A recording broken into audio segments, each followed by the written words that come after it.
I watched a young soldier take his seat on the plane, and the guy by the window said, hello, my name is Kirk Borger. I am the library director at the Riverview Public Library.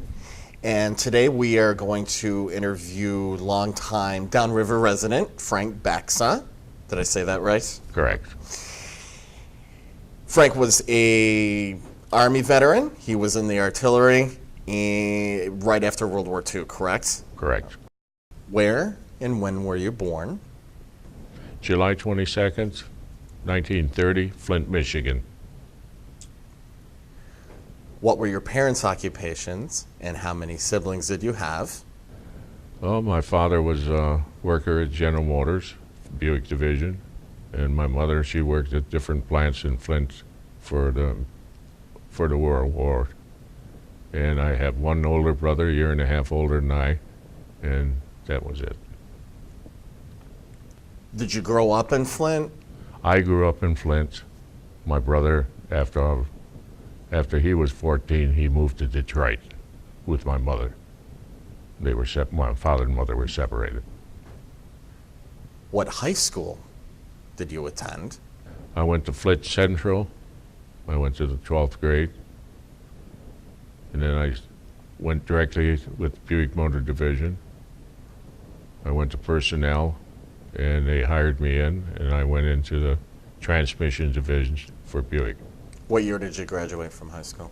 I graduated in 1948. What exactly were you doing for them?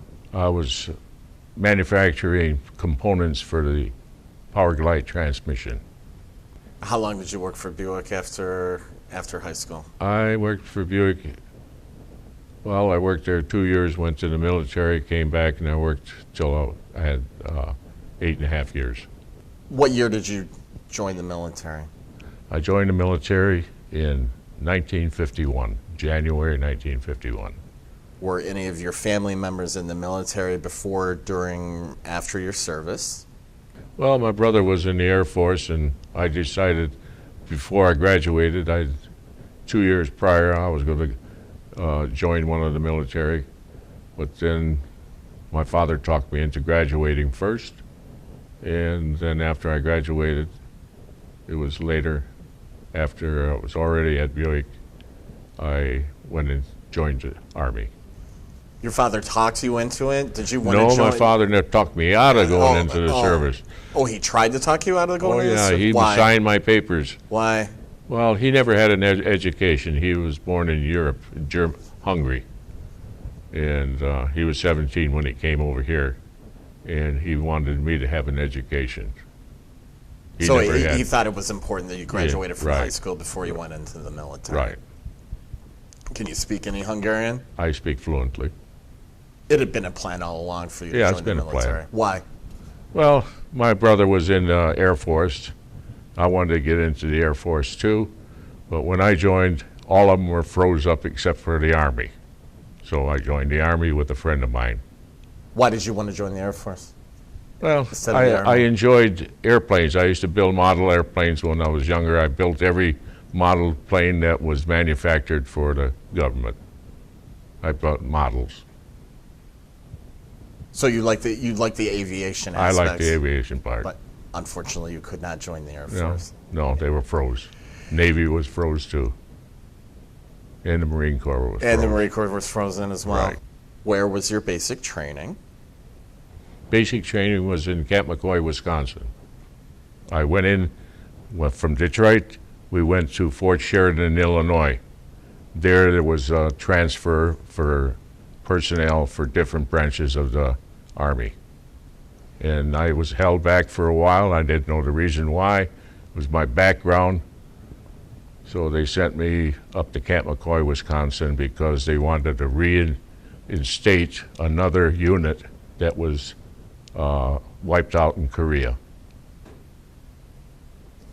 When you say something about your background, what were they looking for? I don't know. Oh, you still don't know? I still didn't know. All I found out is a unit was overrun in Korea, and they wanted to rebuild the unit. So I was sent to Camp McCoy, Wisconsin. It was a heavy artillery unit. but the unit in Korea was wiped out in 10 minutes. So Did you think you would be going to Korea when you I joined? thought so, because our major wanted a whole unit to go to Korea. And Yeah. what you were just assigned somewhere else? You were sent to Germany then? I was assigned because at that time Truman had said he didn't want another battalion to be wiped out in Korea because our guns were the same as the one that was wiped out in Korea. Were overrun in 15 minutes. They didn't want our unit to be run over, so they said we'll send him to Germany for police action. What was a typical day like in basic training? What were some of the most difficult parts that you thought there were? Was there anything that you liked about basic training? Typical, we get up in the morning, run 2 miles, exercise, then we go for breakfast. Then we get a break time, and we go clean the gun, service it. We had to take the cosmoline out of the barrel of the gun. What's a for cosmoline? Well, it's a grease to keep it from salt water while it's being shipped overseas. And this was in below zero weather, and we were just in light clothes. And then we went to chow hound. We had breakfast. And then we went back to the barracks. And we had relaxation for maybe an hour. And then we went out and we get full pack. We go through training on alerts, where they come up about 3 o'clock in the morning and say, military alert, everybody out. And we went out, made sure we had our full pack and everything ready to, and we went for maybe a 5-mile hike with full pack. Then we come back just in time for lunch, take our packs off and everything, and then we get ready for another inspection. And then we had relaxation, another exercise, and then we had dinner, and then we had free time in the evening. Some had free time, some didn't. Some had either KP duty, or some had guard duty at nights, because up there at that time of the year, the furnaces had to be going, and you had to check all the furnaces, and that's the only way we kept warm, because when we first got up there, like I say, it was 54 below zero, but it was nothing like Michigan weather. Wisconsin was just a cold, I mean, it was something not to be desired, I'll tell you. And When you were assigned to the artillery, did you have any clue of what you were doing beforehand? well, I was a second gunner. The gunner itself, he took, and once we had called on a firing mission, we had all the guns surveyed in. The two of us became surveyors. And that's what I came out of the service as a surveyor, government surveyor, that we had to survey a gun in. They give us the quadrant to where the shells were supposed to drop in. So the gunner, he took and aimed through his scope that was right level with the gun, and he went to that there stake, and then he took the quadrant, set his scope. Then I had to set the elevation of the gun, so I was called in, and I set my transom, and so I got the bubble, and then there was a platform on the side of the gun where I set the quadrant on, and then I'd elevate it till the bubble leveled. Then I jumped off the gun, and hopefully when they called fire, I had my ears plugged. But that was the fun of it all, to fire the guns. You were telling me before the interview started that the military didn't issue any kind of ear. No, they didn't at the time. Do you know when they started? They didn't issue anything. Not when you were in service? Not when, I was in 2 outfits, and neither one of them issued any. Do you think it affected your hearing? Well, it affected one buzzing I get, but the ear doctor says, oh, everybody's got that problem. I could still hear a pin drop, but there's certain decimals that I can't hear. But that was the only thing. if my hearing went bad, I could still go to the government because of my background and get hearing. How many people did it take to work the gun? Well, actually, we had, it was tractor pull, and they had to unhook it from the tractor, and then we had to crank the dual tires off the ground to set the spades into the ground that kind of stabilized the gun, and then it had two trails that opened up like a fork in the back, and that there was, as it was going down, it had two spades on, one on each end of the trail, and that went into, we dug a hole and that went into the ground, because when the gun was fired, it had a 6 feet recoil, and it jumped. And actually we had a railroad tie behind the trail, and we actually busted the railroad ties from the impact of the gun as it fired. How long would it take it to set it up? Well, it took probably 20 minutes or more. How long would it take to disassemble it? Take a good half hour to disassemble everything. Well, it all depends on, they couldn't do that in Korea, that's why they wiped them out. They couldn't get out in time, so they wiped out the whole battalion. And that was like 300 and some men. How many people were in a gun crew for the 8-inch howitzer? Well, there was roughly probably 20. To lift the shell into the breech of the gun, it took 4 men. It was like on a dolly. You put it on a tray, we'd lift the shell up in the air and aim it into the breech of the gun. Of course, we didn't put the shell in there because when we were training, we only shoved it in there when we were really going to fire one. But we really had to go through all the missions. One of the men had to set the nose of the shell so that it would explode either on contact or it would explode above the ground, say 10, 20 feet for shattering. So he had to set a timer on a nose of the shell. And then the gunpowder itself, after the shell went into the breech, then we either had charge 5 or we had charge 7. Charge 6 and 7 was laced up and tied in a bow. If we called a firing mission for 6, we'd cut the top part of the powder all away so that it wouldn't fire the distance that they wanted. Charge 5 was a standard charge, and that was a green powder, which was a slow burning. Then we had a white powder that had, it looked like it had holes in it. It looked like some kind of something you want to eat. What was the rate of fire on the gun? How many We shells? could have 3 rounds in the air at one time. Actually, there was no basic, I took it I had to do it, I did it. And that was about the size of it. I was just young. I was only 19 years old, so I was physically fit. There was things that we went through. The only thing they were going to do was throwing hand grenades. One of our fellows got his hand blowed off because when the sergeant told him to get ready to throw a hand grenade, he pulled a pin on it, and then he said, "Get ready to throw it," so he put it in his other hand.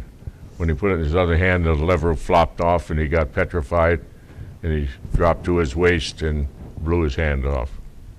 But that was the worst part, to see something that happen like that. But other than that, when we were getting ready to go over to Germany, we had to chop shoring blocks for our trailers and guns and everything. And one of the fellows, the axe ricocheted and caught him in the ankle. So he got sent home. You saw some accidents. Yeah, I saw 2 accidents, and that was petrifying. You don't want to see things like that. I mean, firing, we attacked people on the road, our other units. We had blanks, but you were just worried you didn't get shot close up with a blank because that hurt too. How long was your basic training? I mean, how many months was it? Well, it was from January to I went overseas. We were in training all the time, and that was towards November. Because on board ship it was wintertime too, when we were going over to Germany. So you went to Germany. About 8 months training. You went to Germany via ship then. Right. 8 months training. You were assigned to Germany. How long were you in Germany for? Almost a year. Where were you assigned in Germany? We were assigned to a military base down in Schwäbisch Hall. That was probably about 30, 40 miles out of Stuttgart. By train, it was went through Hitler's parade ground to Schwäbisch Hall. Schwäbisch Hall was a military base for the Germans at one time. It was one of their first jet bases, which was bombed out during World War II. We used their facilities and barracks, and we parked our guns on the platforms where they had their airships. We were kind of glad that we weren't going to Korea. I mean, Germany, we didn't know what was going to be there. We had trouble with the communists once we got there, but trying to dismantle destroy any part of our aiming part on our gun. That was the only thing that would, once the aiming parts were busted up, the gun was worthless. They might be for a direct fire, but we only had a 12-mile range with the howitzer. And with a 12-mile range, you had to be in close. So that's why they got wiped out. When did you go to Germany? I went there, it was the later part of 51. I was in Germany for over a year. And I was transferred there. Truman had segregated the troops. What do you mean desegregated? The black and whites. They would give 20% blacks and the rest whites. Do you mean it was my impression that he integrated the military services. Right. Okay. He busted all the black outfits all up. I got transferred into a 155 unit, which was a self-propelled unit, and it was a long tom, which you figure a long tom was like a rifle. That range of 22 miles. So, and it could get in and out quick because it was mounted on a 40-ton tank carriage. So that was mobile. So it was a big gun on a tank chassis that you could go around on. Right. How many different places were you stationed in Germany? Well, first of all, when I first got there with the 188 unit, we were stationed down in Schwäbisch Hall, Germany, and that was Germany's first jet base. Their runway was 6 miles long. They never used it when we were down there because it was all bombed out during World War II. We mounted our gun, we parked our guns on their blacktop, concrete. All their emplacements were filled in. So we had a gun section there. And every unit had a section of the base, air base, where they had hangars for their jet bases. But then that was just past Hitler's parade ground. We took the train out of Stuttgart, Germany, and I traveled back and forth there. But we were in Mannheim, Germany at first. When we first got there in Germany, it was called Tent City.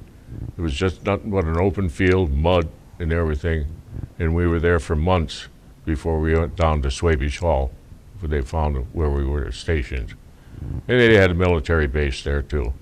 And there was also a first aid unit there. It was all black. And we had no problems. Did you have any interaction with the German people when you were there? Well, I didn't have too much in action other than visiting the Schwäbisch Hall, the little village outside our barracks. No, we didn't have too much. I didn't have any action between any of them. We had problems in the evening in our gun section, which was on the post there, which they used to cut through the people that lived in the village.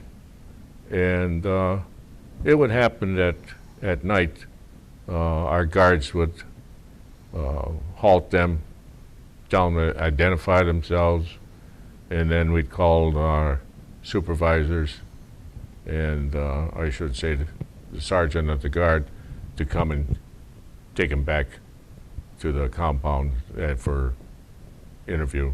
You know. What were they doing there, do you think? Well, we didn't know what they were doing. When our guards would halt them, well, naturally they stopped because they didn't figure we were going to shoot them or something like that, because it was pitch dark out there. There was no lights or anything, so we went strictly by the moonlight, and it was kind of rough. But other than some people at night, we had problems with them coming in when the guard would be at the other end and of the compound, and they'd start to remove the tarps at the sighting system of the guns, where we mounted our quadrant and telescope for the aiming of the gun. So we never knew. They said our lieutenant that was in charge of our unit said it was there, but if something happened to that gun. So after a while, what he did is he gave us his clip of ammo. So our guards would, instead of saying, hey, I'm going to use a bayonet, he said, I'm going to shoot him. And then they said, well, if you shoot him, you're going to be court-martialed. So one way or the other, they either let them come in, look the other way, which we didn't do, and the shots were generally we had jackrabbits there as big as our deer. Their deer were miniatures, right. The red deer. So that was about the size of what happened in the evenings. Did this kind of sabotage happen the entire time you were there, or Well, just in certain places? All the time that I was with that unit before I got transferred, that happened quite often. Frequently. As I say, the only problems we had was communists. Do you know they were communists? Nope. We just figured that, hey, who else would want to sabotage our guns? I mean, we didn't know, because we were never with the interrogation. The ones that were accused, they were in there, but other than that. Were they turned over to the German police, or were they just like, No, they were turned over to our military police. They were notified that they couldn't go through there at night. They could go around during the day, but they can't go through. Where and when did you find out you were going home? Well, I knew when I was going home. I enlisted for 18 months. Well, Truman wrote up some kind of deal there. They extended us 3 months. So I went in there for 21 months. Then he said, well, we got to extend the draft to 24 months. Well, the 23 months I got extended couldn't be extended the second time. So I knew when I was going home. The guys that always used to rib us say, you got to go, you got to stay that 3 months yet with us for 24 months. I said, no, we can't. I said, we were already extended 3 months. So we knew exactly when we were going to be going home. How did you get home? By boat. By boat? Almost the same. Well, the first boat we went over on, it took 12 days. And on the way back to the States, it cracked in half. They had to go through salvage and repair it because it was the Liberty ships during the World War II. They were all welded instead of riveted, and the welds kept breaking. So when it went home, I had newsletters that our ship, it was the USS Leroy. I remember the name of the ship. It was a single stacker, and on the way back to Germany again, it cracked again. So I said, well, we're lucky we're not on that same boat. We went on a twin stacker this time, going home. So we made it home in 9 days. Were your family and friends expecting you? Had you told them when you were being discharged? Well, they knew they knew precisely, around about when I was going to be home. They didn't know what day I was going to be at home. I didn't know what time I was going to be at home, what day I was going to be home. We didn't know how fast that ship was that we were going. Before we knew it, we were 2 days ahead of time with the bigger ship, and we passed the Statue of Liberty, and then we knew, hey, we're in New York. And then we took the train from New York to Fort Custer, and the government paid for that train fare, naturally. And then as far as coming home, I got my discharge. That took a day or two, and I got home Christmas Eve. And I took a car, I hopped a ride, and took a car into church, went to our family church, which was a Hungarian church, which my family, my uncles and everything all helped build. And I met a lot of my friends coming out of church. I was surprised them going in. And I stood in back. Mass was already started. So I waited at the entrance till everybody come out and greeted me. And then I took a ride to one of my uncle's house, 2 miles away. And then my uncle drove me home, which was 6 miles out in the country. And Everybody was happy to see. everybody was happy to see me. What did you do? You were discharged, you go to Flint, go back home. I had a 3-month leave. 3 months. 3-month leave yet.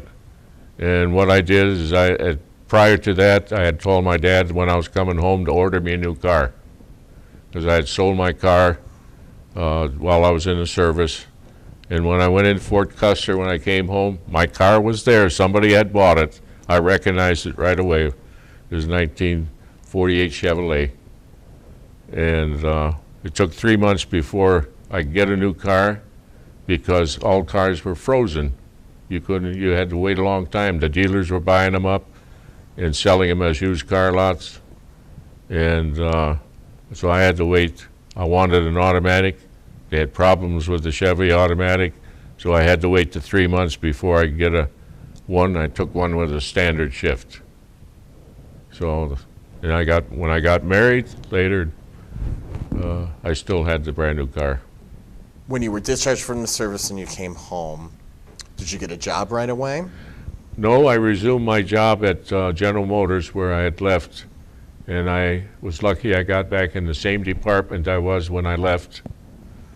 And I met my same foreman, but there was only like 2 people left in the department that I recognized. They were all either laid off the time I was gone. But I got my job back, and I worked my way up in the job from machinist to setup man. So I knew all the machines in the department. I worked on them all, so I became a setup man.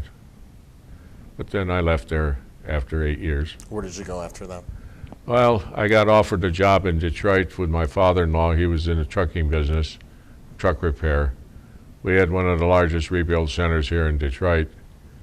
And I was only making $57 a week at the time. He offered me $100 a week to come and work for him. So naturally, I took the job. And after I had already bought a house in Flint, and naturally, I sold it and made a few $1,000s on it.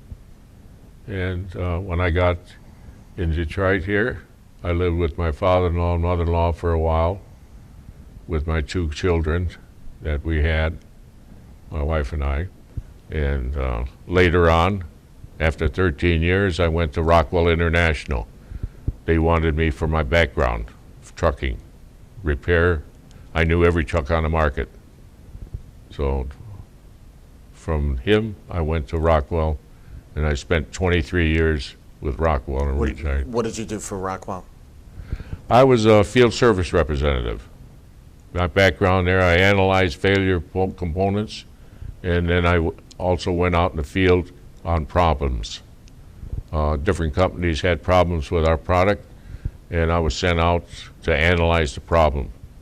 Then I would either give the material and tell them what their problem was to start with, what caused it. So I did that for 23 years. Of course, I went up in the company, working as product development programs. And then I had a job of training, because in the service, we didn't get back to that, but in the service I went to the Army Academy. So. What year did you get married? I got married in June of '54. That was after you had left the service. Where did you meet your wife? Well, I really met her at my brother's house. I kept visiting my brother every other week. I'd drive from Flint to Detroit. He lived in Lincoln Park. And it just happened that my wife at the time was my sister-in-law's girlfriend. And she knew when I was coming to town, and she'd always be there. Later I found out that from a friend of mine that she had told him that, I'm going to marry that fella.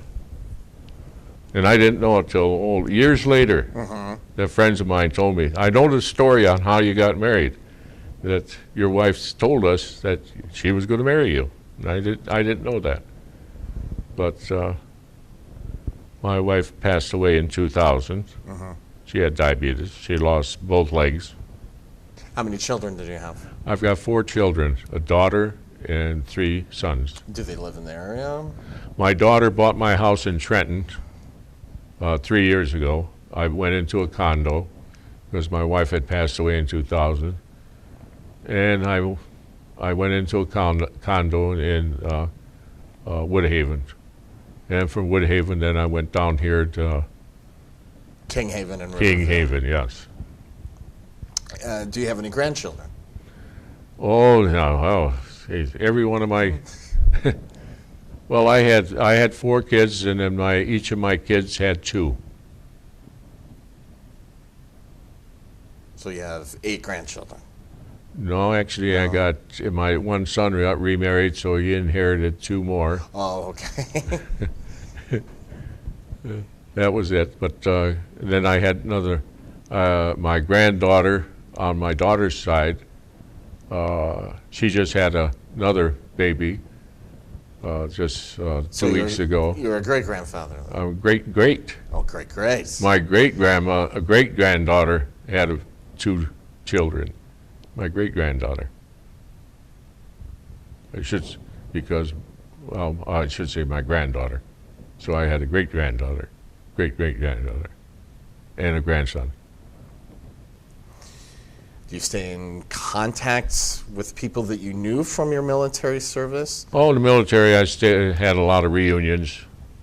I've went to Wisconsin for a reunion, went to Indianapolis for a reunion. And after that, we kind of separated. I don't get any more letters from them, so I imagine either deceased or I know there quite a few of them. But I didn't know too many in that second outfit because once I went to the academy, I came back and I started training our troops.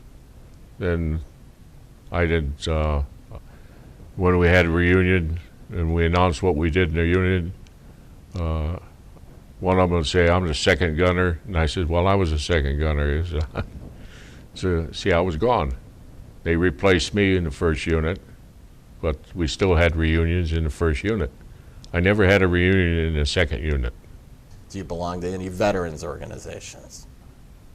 I belong to, the VFW in Lansing. That's the only one I'm assigned to. I was assigned to that after I came back from the service. And I never transferred to Trenton at all, so I pay my dues to Lansing. How do you think the service impacted your life? And if there was one thing that you could tell the people who will watch this, whether it's one experience that you learned or what the most important thing you can tell people about your military service, what would it be? Well, for one thing there, to learn how to take instructions, listen to people like when we had training and everything, to not to just linger around and not pay attention. I think the military is a good startup for a younger person to learn etiquette and different things like that. And well, you get plenty of exercise, and you always got something to eat. You know, you can't say you got the same place to eat all the time, because I've slept in a tent, a little pup tent, out in the snow. I had to dig away till we got grass, and then go to sleep I slept in the Black Forest in Germany, and that was out in the snow. And there was but that's something like that there. To some people, you might figure that there's like camping out. So you'll learn things like that in the military. But the main thing is to take orders. I mean, if you're on a job, listen to your boss, and you'll get ahead. You can't just disregard what they tell you.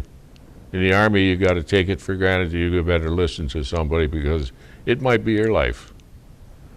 In here, yeah, if you're not listening to somebody, your life would be in prison, and you don't want to do that.